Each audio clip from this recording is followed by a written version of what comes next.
Jeremiah Fears, consensus 4-star, one of the top prospects of the 2025 class, has decided to commit to our beloved, the Orange and Blue Fighting Illini. I'm here to talk about that. I'm going to be bringing on special guest. Let me bring him on right now. Brian Binz from Armchair Illini. Brian, please, if you don't mind, tell the folks a little bit about you. Yeah, so I went to the University of Illinois 2016 to 2020. And while I was there, I worked for the newspaper, the Daily Illini, and I had a radio show, most of which was focused on Illinois basketball. And so ever since then, I've loved the team. Currently, I'm writing for Armchair Illini at armchairillini.com. And yeah, I'm here to break down prospects. It's been a fun 5 days for Illinois fans. It's a busy 5 days, if nothing else, for Yeah. sure. Ever since that Michigan win, it feels like things are coming, hot and heavy with the news on and off the court, and now a big time commitment. Exactly right. We kicked it off with the Michigan victory. Then we had 2 football commits. We kicked off our 2025 class in football, which is always fun. We brought in another defensive lineman, Briggs. Which I think was a really good pickup for our defensive line. Then, of course, we have the bombshell with the Terrence Shannon, junior news coming back. And kind of see he uplifted the spirits of a lot of the fan base. You see the whispers of Final Four being mentioned again. So we'll see. It's a lot easier to visualize that after that Rutgers game, for sure. Exactly. That's what just happened earlier. We had the Rutgers game, and now the final domino that we're waiting to drop was Jeremiah Fears, 6'3" guard. I don't watch much high school. I've been following Fears' story. It all started with his brother, actually, which I'm sure we're going to get into. But for now, just tell me who we're getting in Jeremiah Fears. Yeah, so Jeremiah Fears is a very talented young player, as most of the guards that we look at nowadays, with the success that we've had recently, not just at the guard position, but overall as a program. As you said, this guy's in the 30s overall ranking wise. And back when, Brad Underwood first came on, getting a guy in that level was like, the biggest deal ever. When we got Io, he was in that, 30 range. And that was like, oh my God, the savior's here kind of thing. Whereas, it feels like this one's kind of running a little bit under the radar just because, at this point we're used to getting guys of his caliber, but that's not to downplay the player that he is. He's a very talented scorer, very technically solid player, great handle on both hands. You can pass with either hand. He gets to the lane. Score-minded player for sure. It's funny, you brought up his brother. His brother is 2 years older than him, and he's very much like the pure point guard of the two. It's kind of funny because the younger brother's the scorer, the older brother's the playmaker. You can see how that probably played out on many a playground growing up. So I think it's a big time pickup. This is a player who hopefully is going to be, if not a day one contributor. It's hard to forecast too far into the future nowadays in college basketball, especially with how we utilize the portal. But, there's a player who's going to come in and he's going to be a big part of the program, probably from day one. As I mentioned, I'd first heard about Jeremiah when Illinois was actually recruiting his older brother, Jeremy. And from what I've been told, and it's, I think, become almost general knowledge now, is Jeremy was almost pretty much ready to commit to the Illini. And then for whatever reasons, and maybe you can elaborate, we decided to go in a different direction. What happened there? Let's just start there. Yeah, so if you remember, that was going to happen the winter of the Kofi Big Ten championship year, the year when it was just Kofi, no Io. I remember he was at the game when they played Notre Dame in the Big East or Big Ten ACC Big Ten ACC Challenge game, and I remember them winning that game. And then I remember there being a crystal ball for Jeremy Fears to Illinois like that same night, and I was like, oh my gosh, like everything's coming up to Illinois right now. And then eventually it turned out that he was going to commit. I want to say around the same time that Jeremiah just committed, like early January.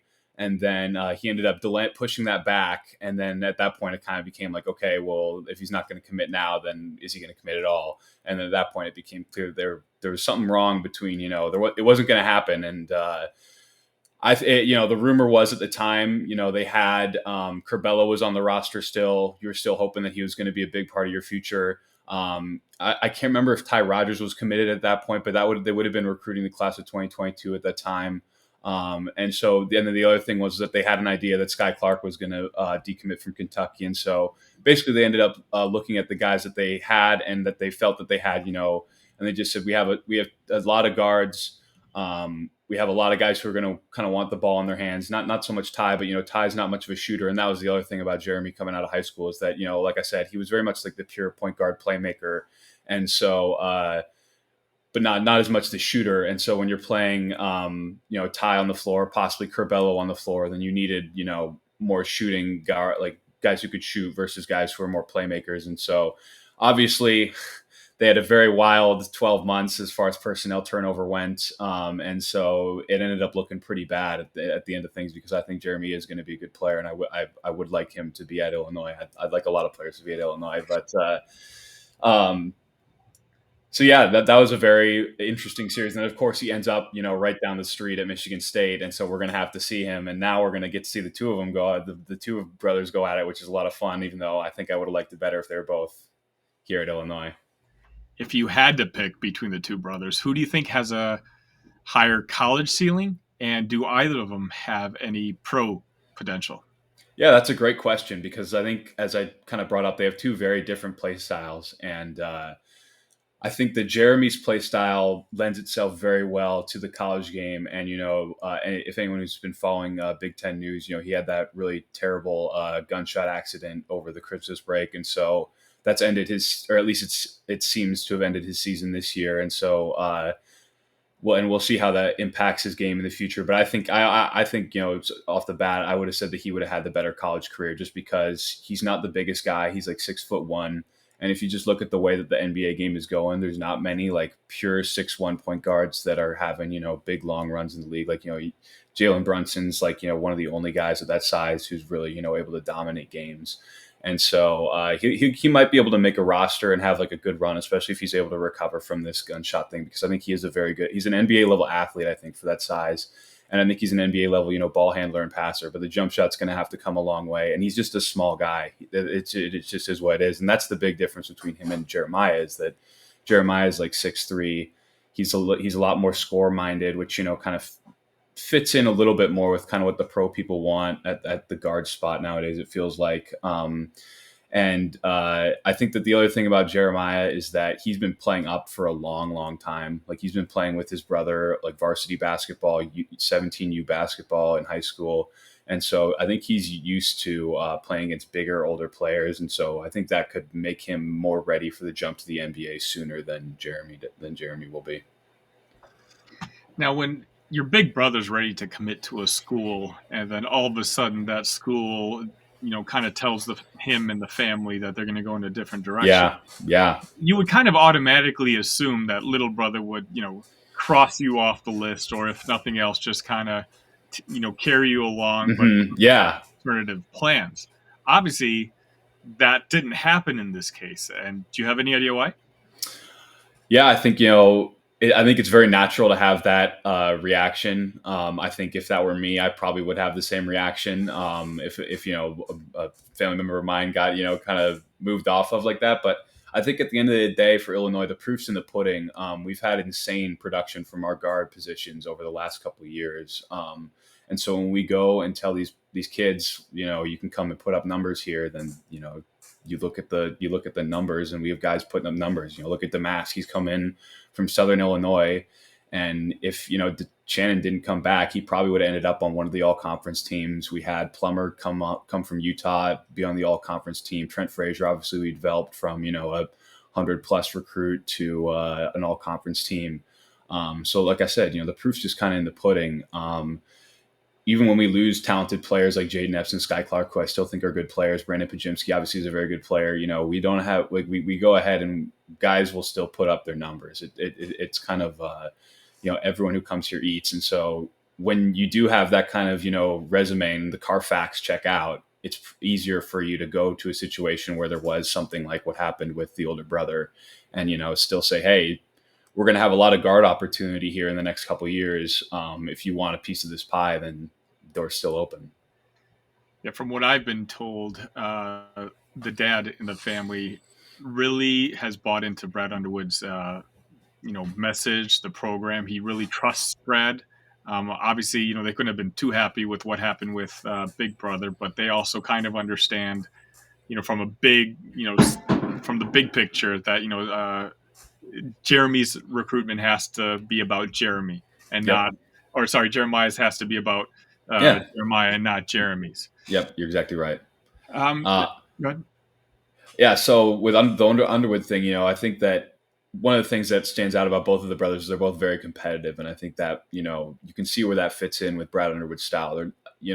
I can't say for sure because you never know until they get there, but I think they're the kind of kids who can take the yelling, they can take the both sides of the Underwood sword. Because they're here to win and they're here to compete and they're here to get better. And I think at the end of the day, no matter what you think about Underwood's yelling, I think that it does show that he's engaged and he wants to. When he's yelling at you, he wants you to get better. He's not doing it to show you up. If he didn't care, he wouldn't yell at you. And so I think that those are kids that are gonna, both of them would have, I think, responded well. Jeremy went to go play for Tom Izzo. That's not exactly going to, play for your grandma as far as getting yelled at. And so I think that they're both kids who buy into that style, and I think that hopefully we won't have any issues about him wanting to leave. And I also think I remember them saying that playing close to home was a big deal for them as well. And I think that's another reason why you're able to overlook the thing that happened with Jeremy. Yeah, hopefully is a key word there because I thought Jaden Epps was going to be a dog, one of Yep. those Underwood grindy guys. Yeah. And, obviously, that turned out not to be the case. But so obviously, there was some talk about Jeremiah. Well, I keep confusing the two. Jeremiah possibly reclassing to the 2024 class. Do you have any word on that? The last thing that I had heard was that he wasn't going to do it. Now I haven't asked all that recently since the the buzz really started to heat up again. That was I want to say the last time I asked was probably a month or two ago, because there was starting to be some smoke that he was gonna come to Illinois. If I think it's a good decision for him not to reclassify if he doesn't. I think that the spacing of the classes works out better with him in 2025 because I think in the perfect world you keep DGL this offseason and then having another very scoring minded guard like Fears coming in I think would create a little profile overlap that they don't need to have happen because I think that Jace Butler in their 2024 class, the guard that they have committed, is playable with any kind of profile at all on the perimeter. He's much more of a auxiliary secondary creator versus the primary scoring options of hopefully DGL in a year or two and Fears when he comes on board. So I think that another year in high school will do him well physically as well. He's a pretty slender guy and I think that hurts him at times on defense and rebounding. And so in the Big Ten, if you're going to come in and be I think the plan is for him to be a day one contributor. You need to be physically ready for that. And so I think another year at one of those he plays for AZ Compass, which is one of those prep schools.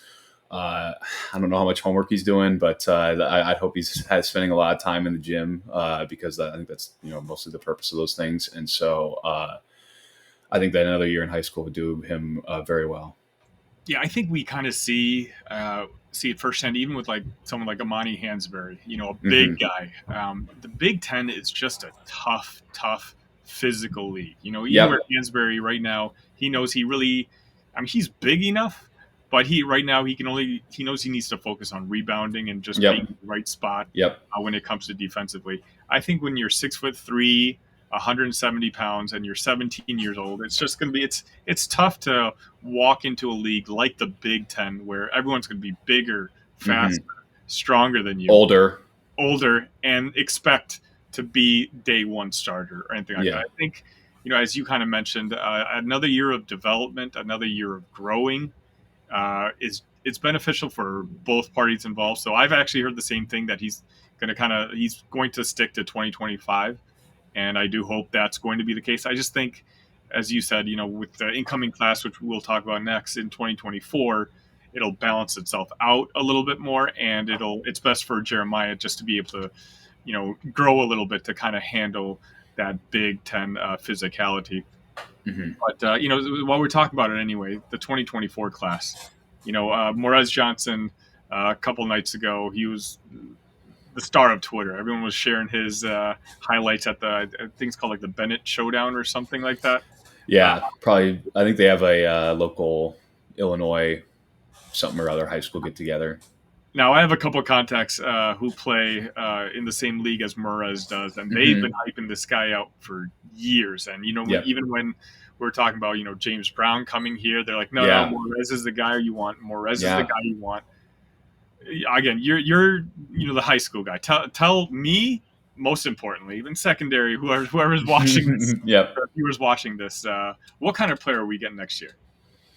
Yeah, I mean, he's the gem of the class, and he's one of those guys who, you look at him and he checks a lot of boxes as far as program cornerstones, and it's kind of easy to throw that term around, especially for, a kid who's been committed for so long. But I do think that he does fill that, that box, because he's just he's a leader, and I think when you're talking about a guy who's in the top 50, to say that that's his best attribute, I think is very impressive, because a lot of kids that age are very talented. I think that there's a lot of kids that age who can do a lot of the stuff that he can do, but I don't think there's a lot of kids his age that have the maturity, the mentality, and the drive that he does on the court. He's just a guy who is going to refuse to let us get like physically beaten. He's a guy who's going to crash the glass. He's going to protect the rim. He's going to switch out on the perimeter. He's going to be able to fill in gaps on both ends of the floor. I think he's an underrated. He's shown a lot of growth as a perimeter player as far as his jump shot. I think that there's always not like a big technical issue with it. Like, it always looked like a good looking jump shot, and I think that he's continued to show growth in that. He's a guy who, like I said, he's going to be Big Ten ready day one as far as his body goes. He looks like a Big Ten player in high school right now. He's playing for Thornton High School, which is where Ty Rogers played his senior year of high school under Ty Streets, who's the program director, I think, or he's at least the 17U's head coach at Mean Streets Chicago, which is a program that we've been recruiting pretty heavily from ever since Tim Anderson arrived on campus.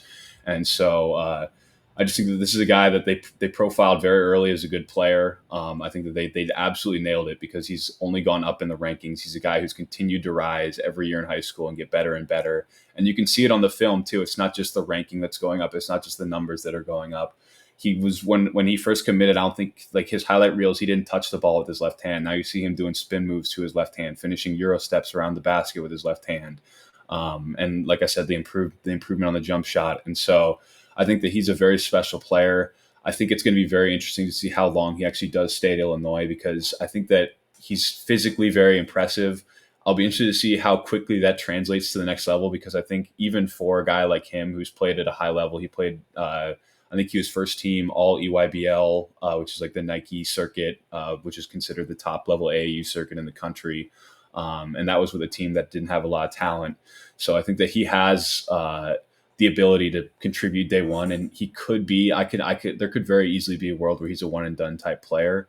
I think that if for Illinois' sake, you hope that he isn't, almost, just because, having him around for as long as possible is good, as we can see, with Terrence Shannon and Coleman Hawkins. Anytime you can get those, borderline NBA kind of guys back, you can really build good teams in a hurry. And so, I think that'll be very interesting to see, because I think I can see it going either way.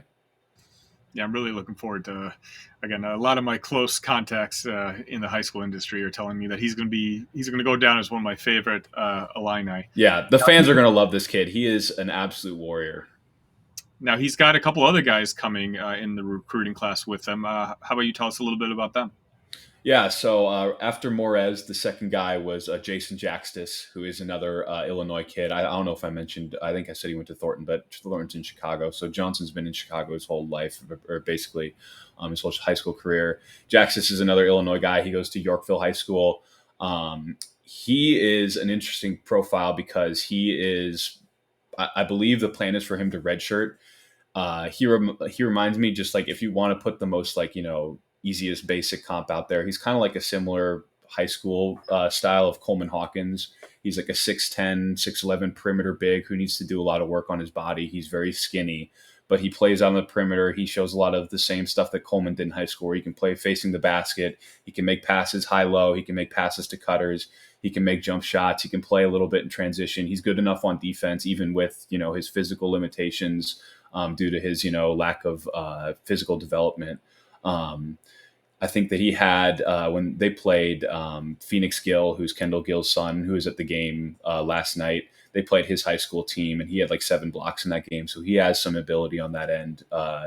And so I think that he's a guy that they're going to look to kind of, stash a little bit. It sounds like I said, they've agreed.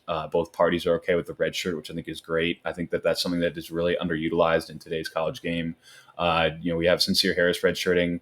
We'll see if that ends up with him transferring. But if he's back, I think it'll be a huge boost to Illinois that he redshirted this year.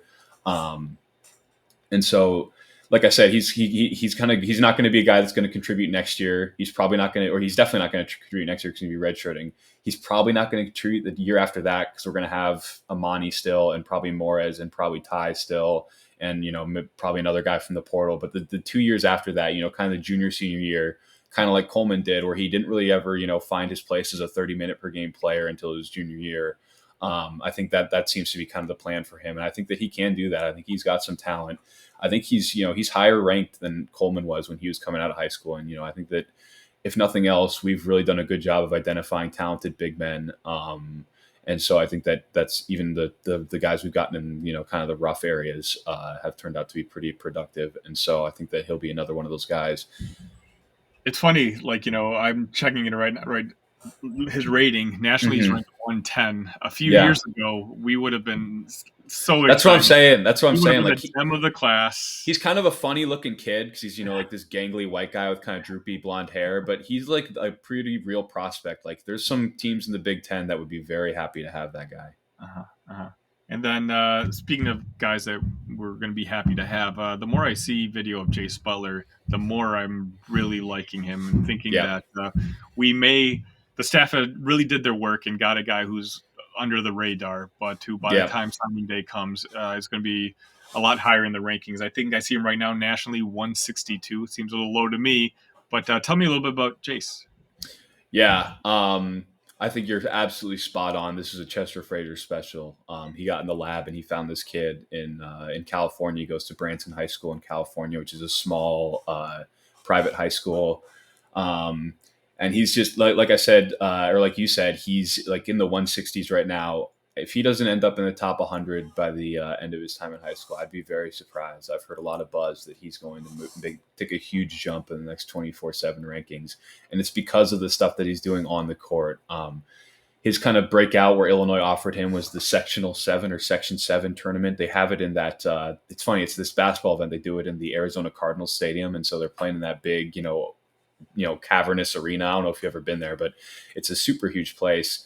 And he played really well there, and he showed a lot of ability as a kind of big guard creator. He's about 6'4". He's a broad dude. He's got big shoulders, big torso. He's really able to utilize that to get to his spots. He's a 3-level scorer. He gets to his shot in the mid-range very well, with floaters, pull-ups. And then that allows him to, do little hesitation moves in that mid-range area to get to the basket because he's not the most explosive athlete. So he has to use that craft to get to the basket. But once he does get into his spots, he's very strong. He's very on balance. He knows how to score. And then I think he also has very good vision, especially for a 6'4" player. You're going to have very good court vision because you can see over things, kind of like, a bigger quarterback. And then I think the best thing about Jace, honestly, is that guy will be able to play with any single player that we recruit, both in the portal or in high school. He's just a very talented player, very skilled. He can play on the ball, off the ball. In high school, for his high school team, Branson, he basically plays like power forward because he's like the second tallest player on their team. It goes to show, the kind of how small that school is. But, again, another guy who played like that. And this is a comp that I had ever since I first watched him. And it's funny because it's Pajimski. He played for a super small school. He played basically like power forward against a bunch of like 5-foot tall white kids. And, it was pretty easy to look at the guy's production and say, okay, well, look at who he's playing. Like, come on. But then, he turns out to be an NBA draft pick and a day one rotation player in the NBA.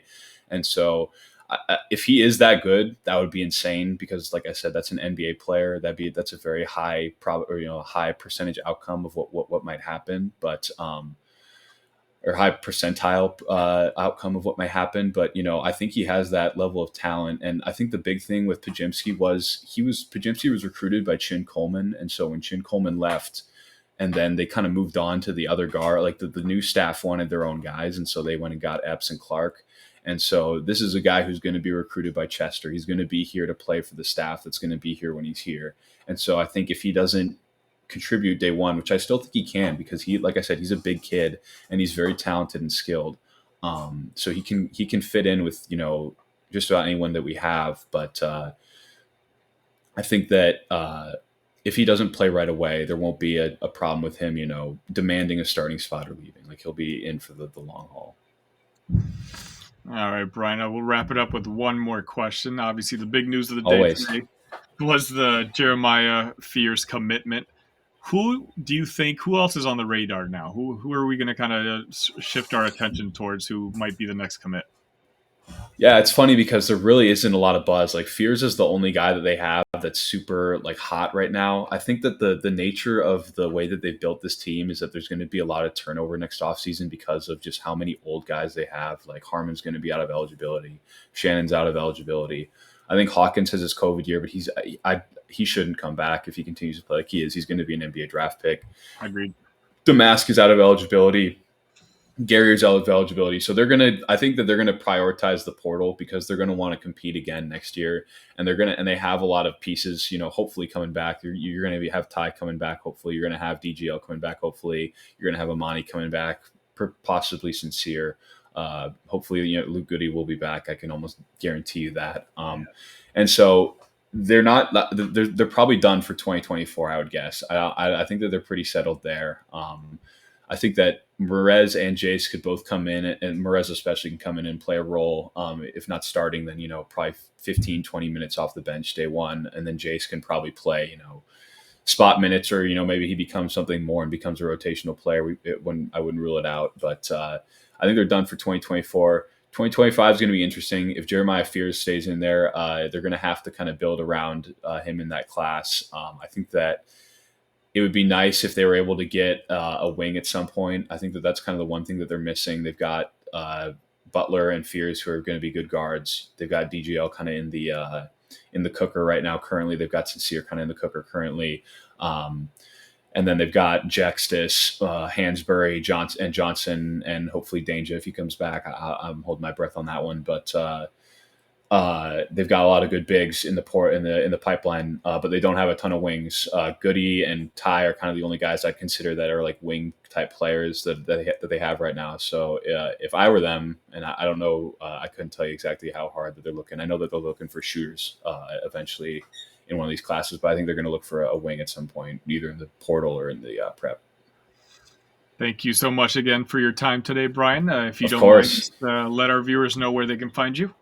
Yeah, so you can find me at armchairillini.com. I'm writing basketball articles pretty consistently. At the time this releases, there'll probably be a prospect preview up for us on Armchair Illini by me for Jeremiah. And you can follow me on Twitter at @ByBinz right down there. Thank you, and thank you guys for watching. If you don't mind, on your way out, just hit that subscribe button, hit that like button. YouTube doesn't pay attention to a channel until it's at 1,000 subscribers, so you could really help us out. Again, the exciting news for today, Jeremiah Fears commits to the beloved, the Fighting Illini, and next up we have Northwestern. I believe it's on Wednesday night, so we'll have a game preview ready for you in the next day or two. For now,